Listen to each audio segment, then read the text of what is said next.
నమస్తే. ప్రస్తుతం మనం సోమాజిగూడ ప్రెస్ క్లబ్లో ఉన్నాం. దేశంలో జరుగుతున్నటువంటి మతం పేరుతో మారణ కాండను నిరసిస్తూ పాస్టర్ అజయ్ బాబు ఆధ్వర్యంలో సీఎండీఎఫ్ అంటే క్రిస్టియన్స్, ముస్లిమ్స్, దళిత్ ఫ్రంట్ ఆధ్వర్యంలో పొలిటికల్గా స్టాండ్ తీసుకుంటున్నాం. మేము కూడా రాజకీయాలకు వస్తున్నాం. అదేవిధంగా క్రిస్టియన్స్, ముస్లిమ్స్, దళితులకు ఎక్కడ అన్యాయం జరిగినా వాళ్ళ పక్షాన నిలబడడానికి మేము ఒక ఫ్రంట్ ఆధ్వర్యంలో మేము రాజకీయంగా కూడా ఒక స్టాండ్ తీసుకోబోతున్నాం. త్వరలో జరిగే ఖైరతాబాద్లో అంటే ఊహాగానాలు వస్తున్నాయి కదా, ఖైరతాబాద్లో కూడా ఉప ఎన్నిక వస్తుంది. అక్కడ కూడా సీఎండిఎఫ్ ఆధ్వర్యంలో అభ్యర్థి కూడా పోటీ చేసే అవకాశాలు కనిపిస్తున్నాయి. ఖచ్చితంగా నిలబెడతామని చెప్తున్నారు. మనతో మాట్లాడడానికి పాస్టర్ అజయ్ బాబు గారు ఉన్నారు. వాళ్ళ యొక్క స్టాండ్ ఏంది తెలుసుకునే ప్రయత్నం చేద్దాం. సార్ చెప్పండి, ఏంటి సీఎండిఎఫ్ ఉద్దేశం ఏంటి? మీరు రాజకీయంగా స్టాండ్ తీసుకోవడానికి ఇంకా రకరకాల కార్యక్రమాలు ఏం చేద్దాం అనుకుంటున్నారు? నా భారతీయ జనతా పార్టీ దేశంలో అధికారంలోకి వచ్చినప్పటి నుంచి ఇప్పటి వరకు దేశాన్ని ఎలా మార్చారు అంటే, పచ్చని పంట పొలంలాగా ఉండే మణిపూర్ రాష్ట్రాన్ని శ్మశాన వాటికలాగా మార్చినట్లు దేశంలో ఉన్నటువంటి పరిస్థితులను అలాగ మార్చేశారు వాళ్ళు. భారతదేశం అంటే స్త్రీలను గౌరవించే దేశం, స్త్రీలని దేవతల్లాగా చూసే దేశం అనే ఈ దేశంలో క్రైస్తవ స్త్రీలను నడి రోడ్డు మీద నగ్నంగా ఊరేగించినటువంటి ఘనత కూడా ఇవాళ భారతీయ జనతా పార్టీకే దక్కుతుంది. ఎన్ని చర్చిల మీద దాడి చేశారో లెక్కలేదు, ఎంతమంది పాస్టర్స్ మీద దాడులు జరిగాయో లెక్కలేదు, ఎంతమంది క్రైస్తవ ఆడబిడ్డల మీద పేడ నీళ్లు జల్లారో లెక్కలేదు. మసీదులను కూలుస్తామని పిలుపునిస్తున్నటువంటి పరిస్థితి. ఆడబిడ్డలు, ముస్లిం ఆడబిడ్డల వస్త్రధారణ మీద కామెంట్లు చేస్తున్నటువంటి పరిస్థితి. ఇవాళ వెనకబడినటువంటి వర్గాలకు చెందినటువంటి దళితులు ఎవరైతే ఉన్నారో, షెడ్యూల్డ్ క్యాస్ట్కి సంబంధించిన వాళ్ళు, కులం పేరుతో వాళ్ళని పట్టుకొని కొడుతున్నటువంటి పరిస్థితి. ఒక్క విషయం మాత్రం మేము స్పష్టంగా చెప్పాలనుకుంటున్నామన్నా, భారతదేశం ప్రజాస్వామ్య దేశం. ఇది ఎవడు బాబు జాగీరు కాదు. ఇక్కడ అన్ని మతాల వాళ్లకు సమానమైనటువంటి హక్కులు ఉన్నాయి. కేవలం ఇక్కడ హిందువులు మాత్రమే ఉండాలి, జై శ్రీరామ్ అన్న వాళ్ళు మాత్రమే ఇక్కడ ఉండాలి, మిగతా వాళ్ళు వెళ్ళిపోవాలి. క్రైస్తవులు మత మార్పిడిగాళ్ళు, ముస్లింలు దేశభక్తి లేనోళ్ళు, దళితులు అంటరాని వాళ్ళు అని చెప్పి చేస్తున్నటువంటి దాడులు ఇక చాలు ఆపటి. ఇవాళ ప్రవీణ్ పగడాల గారిని నడి రోడ్డు పక్కన చంపి పడేసినట్లుగా పాస్టర్లను చంపుతామని మీరంటే మాత్రం ఇక చూసుకుంటూ ఊరుకోవడానికి మేము సిద్ధంగా లేము. రాజ్యాంగాన్ని టచ్ చేయాలన్న ఆలోచన కూడా మీ మనసులోనికి రావద్దు. మేము చెప్తా ఉన్నాం, మీరు రాజ్యాంగాన్ని నాశనం చేయడానికి ఎంత బలంగా కదులుతున్నారో, రాజ్యాంగాన్ని కాపాడుకోవడానికి అంతే బలంగా ప్రాణాలు ఇవ్వడానికి కూడా ఎదురుగా మేము వస్తాం. రాజ్యాంగబద్ధంగా మేము పోరాడతాం.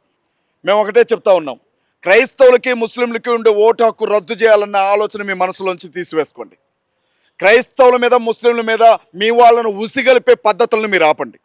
యూట్యూబ్ ఛానల్స్ వేదికగా ఆర్ఎస్ఎస్ వాళ్ళు కావచ్చు, విశ్వ హిందూ పరిషత్ వాళ్ళు కావచ్చు, బజరంగ దళ్ వాళ్ళు కావచ్చు, వాళ్ళ చిల్లర సంస్థలుగా ఉన్నటువంటి శివశక్తి కావచ్చు, హిందూ జనశక్తి కావచ్చు, ఎవడైనా కావచ్చు, అన్నదమ్ముల్లాగా కలిసిమెలిసి బ్రతుకుతున్నటువంటి హిందువులకి, క్రైస్తవులకి, ముస్లింలకు మధ్య చిచ్చు పెట్టే విధంగా వ్యవహరిస్తే మాత్రం దాని పరిణామాలు తీవ్రంగా ఉంటాయని చెప్పి మేము హెచ్చరిస్తూ ఉన్నాం. ఇవాళ రాజ్యాంగం స్థానంలో మనుధర్మ శాస్త్రాన్ని పెట్టి మళ్ళీ మూతికి ముంత గడతాం, మొలకి తాటాకు గడతాం, ఒంటి మీద బట్టలు లేకుండా రోడ్ల మీద తిప్పుతాం, బొంగులో నీళ్లు పోస్తాం అని చెప్పి మాట్లాడితే మాత్రం గొడ్డలోడు తీసుకొడతాం. మేము స్పష్టంగా చెప్పాలనుకుంటున్నాం ఈ విషయాన్ని. కాషాయవాదం పేరుతో ఈ దేశ అసలైనటువంటి వారసులు, నివాసులు, మూలవాసుల మీద పెత్తనం చేయాలని చూస్తే మాత్రం మేము చూసుకుంటూ ఊరుకోమండి. దానికోసమే సీఎండీఎఫ్ని ఏర్పాటు చేశాం. ఇక రెండో విషయం కూడా చెప్పాలనుకుంటున్నాం, రాష్ట్ర వ్యాప్తంగా రేవంత్ రెడ్డి గారి మీద మేము చీటింగ్ కేసులు పెట్టాలి, చీటింగ్ కేసు పెట్టమని మేము కంప్లైంట్ చేయబోతూ ఉన్నాం. తెలంగాణలో అలాగే ఆంధ్రాలో కూడా ఈ కంప్లైంట్లు మేము ఇవ్వాలనుకుంటున్నాం. ఒకటే బలమైనటువంటి కారణం, మన తెలంగాణలో దాదాపు సగం మంది బీసీ జనాభా ఉన్న విషయం అందరికీ తెలుసు. ఈ జనాభాకి 42% రిజర్వేషన్ మేము ఇస్తాము అని చెప్పి బీసీ ప్రజలందరినీ మభ్యపెట్టి మాయ చేసి అధికారంలోకి వచ్చినటువంటి గవర్నమెంట్ కాంగ్రెస్ పార్టీ గవర్నమెంట్. అధికారంలోకి వచ్చిన తర్వాత ప్రజలు ఈ విషయాన్ని అడుగుతారు అన్న విషయం తెలిసి ప్రభుత్వం కోర్టుల దగ్గరికి వెళితే నిలబడని జీవో ఒకటి చేసి 42% రిజర్వేషన్ ఇస్తున్నామని చెప్పి ఎన్నికలకు వచ్చినప్పుడు రెడ్డి జాగృతికి సంబంధించిన వాళ్ళ వ్యక్తితోనే కోర్టులో పిటిషన్ వేయించి దాన్ని ఆఫ్ చేయించారు. ఇదంతా కూడా స్పష్టంగా రేవంత్ రెడ్డి గారు ఆడుతున్నటువంటి డ్రామాగానే మేము చూస్తూ ఉన్నాం.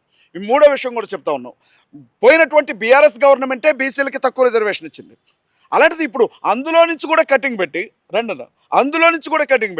12% మాత్రమే రిజర్వేషన్ అని చెప్పి పార్టీ పదవుల్లో రిజర్వేషన్ ఇస్తానని చెప్పి మాట్లాడి అందులో కూడా మొండి చేయి చూపించారు రేవంత్ రెడ్డి. కాబట్టి మేమేమంటున్నామంటే తెలంగాణ రాష్ట్రంలో ఉండే సుమారు సగం ఉన్నటువంటి బీసీ ఓటర్లని మభ్యపెట్టి హామీలిచ్చి దొంగ హామీలిచ్చి ఓట్లన్నీ వాళ్ళ దగ్గర నుంచి తీసుకొని ఆశ చూపి వాళ్ళని మోసం చేసినందుకు సీఎండిఎఫ్ తరఫున సీఎం రేవంత్ రెడ్డి గారి మీద మేము కంప్లైంట్ చేస్తాం పోలీస్ స్టేషన్లో. మరి పోలీసులు ఎంతవరకు ఈ కేసును తీసుకుంటారు, ఎంతవరకు నమోదు చేస్తారు అన్నది మేము త్వరలోనే చూస్తాం. ఇంకొక విషయం మేము చెప్పాలనుకుంటున్నాం.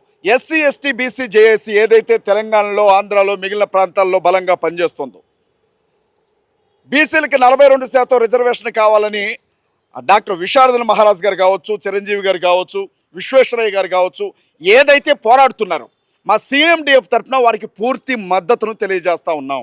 వారు చేసే పోరాటంలో మా క్రైస్తవులు, ముస్లింలు, దళితులు కూడా కలిసి వస్తారని మేము హామీ ఇస్తూ ఉన్నాం. ఇవాళ మీకు మతానికి సంబంధించిన వాళ్ళు మీ కులంతో ఏం సంబంధం అని అడగచ్చు. ఇవాళ క్రిస్టియన్స్ అంటే మాకు బీసీసీ అండి, మేము బీసీలు. ముస్లిమ్స్ అంటే బీసీలు అండి. దళిత్ అంటే SC. SC ST BC JAC తప్పనిసరిగా మతాల పరంగా కూడా మాకు సంబంధించినటువంటి జేఏసీయే. కాబట్టి దానికి మేము పూర్తి స్థాయిలో మద్దతును తెలియజేస్తూ ఉన్నాం. ఖైరతాబాద్లో ఎన్నిక జరగబోతూ ఉంది. ఖైరతాబాద్లో దానం నాగేంద్ర గారు రాజీనామా చేస్తే ఖైరతాబాద్లో ఎన్నిక వస్తుంది కదా. బండి సంజయ్ గారు ఓపెన్గా చెప్పారు, మీ క్రిస్టియన్స్ ముస్లిమ్స్ ఎవడు మాకు ఓటు వేయొద్దు అని. ఆయన మాటను గౌరవిస్తూ మేము ఒక నిర్ణయం తీసుకున్నాం. కేంద్ర సహాయక మంత్రి, మా రాష్ట్రానికి చెందినటువంటి మనిషి, మా మనిషి కాబట్టి మీ ఓట్లొద్దు అని ఆయన చెప్పాడు. కాబట్టి ఇక భారతీయ జనతా పార్టీకి ఒక్క ఓటు పడకుండా చూసుకునే బాధ్యత మాది. బీజేపీకి కానీ, బీజేపీకి మద్దతు ఇచ్చే ఏ పార్టీకైనా సరే, అది తెలుగుదేశం పార్టీ కానివ్వండి, జనసేన పార్టీ కానివ్వండి, చివరికి అది వైఎస్ఆర్సీపీ కాంగ్రెస్ పార్టీ కానివ్వండి. ఎందుకంటే ఉపరాష్ట్రపతి అభ్యర్థికి వాళ్ళకే మద్దతు ఇచ్చారు వీళ్ళు. అలాగే అవిశ్వాస తీర్మానం పెట్టినప్పుడు సెంట్రల్లో వాళ్ళకే మద్దతు ఇచ్చారు వైసీపీ వాళ్ళు. వాళ్ళకి బీజేపీ జెండా నీడలో ఉండే ఎవరికి కూడా ఈ 3 వర్గాల ఓటు పడకుండా కష్టపడే బాధ్యత మాది. అంటే వాస్తవంగా తెలంగాణలో కానీ క్రిస్టియన్స్ చాలా తక్కువ ఉంటారు. ఈ ఓట్లు పడకుండా మీరు ఏమన్నా ఇంకా ఎవరినన్నా ఓట్లు చీల్చే అవకాశం ఉంటుందా? మీరు ఒక విషయం గమనించండి. క్రిస్టియన్స్ తక్కువ ఉంటారు అంటే మీ దృష్టిలో గవర్నమెంట్ క్రిస్టియన్ అని సర్టిఫికెట్ ఇచ్చిన వాళ్ళు తక్కువ ఉంటారు అంటుర్రు మీరు, అంతే కదా? సర్టిఫికెట్లతో మాకు పని లేదండి. యేసుక్రీస్తు ప్రభువుని నమ్ముకున్న వాళ్ళు బ్రాహ్మణుల్లో వేలల్లో ఉన్నారు, కమ్మల్లో రెడ్డుల్లో లక్షల్లో ఉన్నారు, ఓసీల్లో అన్ని రకాల కులాల్లో ఉన్నారు. మేము బీసీ అండి, పూసల, మేము క్రిస్టియన్స్. నాకు తెలిసి మా ఖమ్మం జిల్లాలో ఉన్న పూసల మొత్తం కూడా క్రిస్టియానిటీలోనే ఉన్నారు. అలా అన్ని కులాలు, వాళ్ళ గౌడాస్ ఉన్నారు, యాదవ్స్ ఉన్నారు, కమ్మర్లు ఉన్నారు, కుమ్మర్లు ఉన్నారు, చాకలోళ్ళు ఉన్నారు, కోయలు ఉన్నారు, లంబాడీలు ఉన్నారు, కొన్ని రాష్ట్రాలే ఎస్టీలు క్రిస్టియన్స్గా ఉన్నారు. ఇప్పుడు నేనేమంటారంటే, ఇవాళ దళితులకి యేసుక్రీస్తు ప్రభువుని నమ్ముకున్నాం మేము దళితులు అని చెప్తేనేమో మీకు రిజర్వేషన్ వర్తించదు అని బ్లాక్మెయిల్ చేస్తున్నారు. ఎస్సీ ఎస్టీ అట్రాసిటీ యాక్ట్ మీకు వర్తించదు అని చెప్తున్నారు. నేను ఇవాళ రేవంత్ రెడ్డి గారికి, చంద్రబాబు నాయుడు గారికి సవినయంగా చెప్తా ఉన్నా, సార్ నిజంగా మీరు ముఖ్యమంత్రి పీఠాల మీద కూర్చోంటున్నారు, ప్రజల పట్ల మీకు ఏమాత్రం చిత్తశుద్ధి ఉన్నా, యేసుక్రీస్తుని నమ్ముకున్నందుకు దళితుల కులం మాత్రమే కాదు, యేసుక్రీస్తుని నమ్ముకున్న మా వాళ్ళందరి కులాలను మార్చండి, మాకు అందరికీ ఒకే కులమే ఇవ్వండి, మాకు ఒక్క కులమే ఇవ్వండి. బ్రాహ్మణులు అండి, ఇప్పుడు అనిల్ గారు ఉన్నారు, ఆయన బ్రాహ్మణుడు, సద్బ్రాహ్మణుడు, ఆయన యేసు ప్రభువుని నమ్ముకున్నాడు, ఆయన మా కులంలోనికే తీసుకురండి. రెడ్డిస్ జగన్మోహన్ రెడ్డి గారు ఉన్నాడు, ఆయన యేసు ప్రభువుని నమ్ముకున్నాను అన్నాడు, ఆయన్ని కూడా సేమ్ కులానికి తీసుకురండి. చౌదరీస్ ఇప్పుడు దివ్యవాణి గారు ఉన్నారు, ఆవిడ యేసుక్రీస్తు ప్రభువుని నమ్ముకున్నానని చెప్పారు, చౌదరి ఆవిడ మా కులంలోనికి తీసుకురండి. ఇవాళ నేను పూసలోని, నేను యేసు ప్రభువుని నమ్ముకున్నాను, నన్ను అదే కులంలోకి తీసుకురండి. అట్లా ఎస్సీ ఎస్టీ బీసీ మైనార్టీల్లో ఉండి యేసుని నమ్ముకున్నామని చెప్పిన వాళ్ళందరికీ ఒకే కులం ఇవ్వండి, దమ్ముంటే నేను సవాల్ చేసి చెప్తా ఉన్నా. మేమెంతున్నామో మీరెంతున్నామో చూసుకుందాం, మా జనాభా ఎంతో మీ జనాభా ఎంతో చూసుకుందాం. అంటే రాజ్యాంగబద్ధంగా దళితులు క్రిస్టియన్లకు కన్వర్ట్ అయిన తర్వాత బీసీసీ తీసుకోవాలి, ఎందుకు తీసుకుంటలేరు? నిజంగా రాజ్యాంగం మీద గౌరవం ఉంటే తీసుకోవాలి కదా అని ప్రశ్నిస్తున్నారు. రాజ్యాంగంలో ఎవరు రాశారు? అంబేద్కర్ గారు రాశారా? అంబేద్కర్ గారు రాయలా. రాజ్యాంగాన్ని రచించినటువంటి ఆ కమిటీలో ఉండే సభ్యులు ఎవరు రాయలా. 1952లోనో 1956లోనో 1950లో ఓ దొంగ ఆర్డినెన్స్ తీసుకొచ్చారు. అది జీవో కూడా కాదు, ఆర్డినెన్స్, 6 నెలలు మాత్రమే ఉండే ఆర్డినెన్స్. అది ఆ ఆర్డినెన్స్కి చట్టబద్ధత లేదు. ఇప్పుడు ఎప్పుడైనా బ్రదర్, రాజ్యాంగంలో మన చట్టాలు ఎప్పుడు కూడా రాజ్యాంగానికి లోబడి చేయాలి. ఏ చట్టాన్నైనా చేయండి, రాష్ట్ర ప్రభుత్వాలైనా కేంద్ర ప్రభుత్వాలైనా రాజ్యాంగానికి లోబడిన చట్టాలు చేయాలి. చట్టాలు చేయడం కుదరనప్పుడు వీళ్ళు ఏం చేస్తారంటే జీవోలు ఇస్తారు. గవర్నమెంట్ వాళ్ళు జీవోలు ఇవ్వడం కుదరనప్పుడు స్థానిక పరిస్థితిని సద్దుమణచడానికి ఆర్డినెన్స్ ఇస్తారు. ఇది చట్టం కాదు, పార్లమెంట్లో బిల్లు కాదు, కనీసం జీవో కాదు, అది ఒక తొక్కలో ఆర్డినెన్స్. అర్ధరాత్రి పూట దళితుల్ని బెదిరించడానికి తీసుకొచ్చినటువంటి ఓ దిక్కుమాలిన ఆర్డినెన్స్. దానికి ఇవాళ నేను అడుగుతున్నా, నేను బీసీని యేసుని నమ్ముకున్నా, అయినా నేను బీసీగానే ఉన్నా.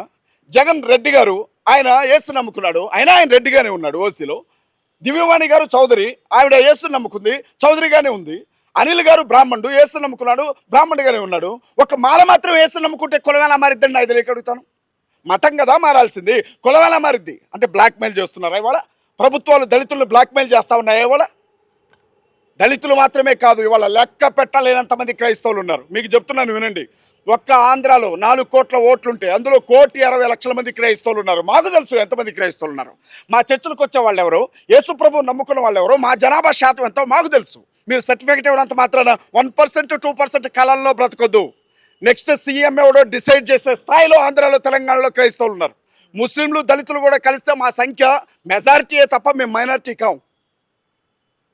అంటే పూర్తి స్థాయిలో సిఎండిఎఫ్ ఆధ్వర్యంలో పూర్తిగా పొలిటికల్ స్టాండ్ తీసుకున్నారు చెప్పు. డెఫినెట్గా పూర్తి స్థాయిలో పొలిటికల్ స్టాండ్ తీసుకున్నాం. ఖైరతాబాద్లో జరగబోయే ఎన్నికల్లో విజయరాజు గారు, తెలంగాణ రాష్ట్రానికి సంబంధించిన సిఎండిఎఫ్ ప్రధాన కార్యదర్శి విజయరాజు గారు మా ఎమ్మెల్యే అభ్యర్థిగా బరిలో నిలవబడతారు. కాంగ్రెస్ పార్టీ కానీ, బీజేపీ కానీ, బీఆర్ఎస్ కానీ ఒక్క ఓటు అంటే మా క్రైస్తవుల ఓటు ఒక్క ఓటు పడకుండా చూసే బాధ్యత మాది. మేము హామీ ఇస్తా ఉన్నాం. దళితుల అవసరమైతే దళితుల కాళ్ళు పట్టుకొని ఉన్న విషయం అంతా చెప్తాం, ముస్లింల చేతులు పట్టుకొని ఉన్న విషయం అంతా చెప్తాం, కానీ ఒక్క ఓటు కూడా వీళ్ళకి పట్టనీయం. బీజేపీ వాళ్ళు డైరెక్ట్గా నరుకుతున్నారు, కాంగ్రెస్ వాళ్ళేమో మందు పూసి వెళ్ళిపోతూ ఉన్నారు.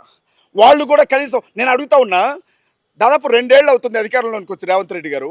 ఆంధ్రాలో తెలంగాణలో ఎన్నో గొడవలు జరిగాయి, మతపరమైన గొడవలు. రేవంత్ రెడ్డి గారు మతం పేరుతో ఎవడైనా దాడి చేస్తే వాడి మీద పీడీ యాక్ట్ పెడతాం, మతపరమైన గొడవలు జరగడానికి వీల్లేదని ఒక స్టేట్మెంట్ ఇచ్చాడండి. ఏనా ఈ పెద్ద మనిషి చెప్పాడా? మతం పేరుతో దాడులు జరగడానికి వీల్లేదని ఒక్క మాట చెప్పగలిగాడా? రాహుల్ గాంధీ గారి కంటే ఎక్కువగా ఆయన నరేంద్ర మోడీ గారిని ప్రేమించే వ్యక్తి ఈయన. రేవంత్ రెడ్డి గారు ఎంత చెప్పినా ఆయన ఒక ఆర్ఎస్ఎస్ మాజీ కార్యకర్త అన్న విషయం ప్రజలందరికీ కూడా తెలిసినటువంటి విషయం. ఇవాళ ఆయన పార్టీ హైకమాండ్ నమ్మట్లే, మేము ఎట్లా నమ్ముతామండి? ఇవాళ ఉన్న విషయం మేము స్పష్టంగా చెప్తా ఉన్నాం.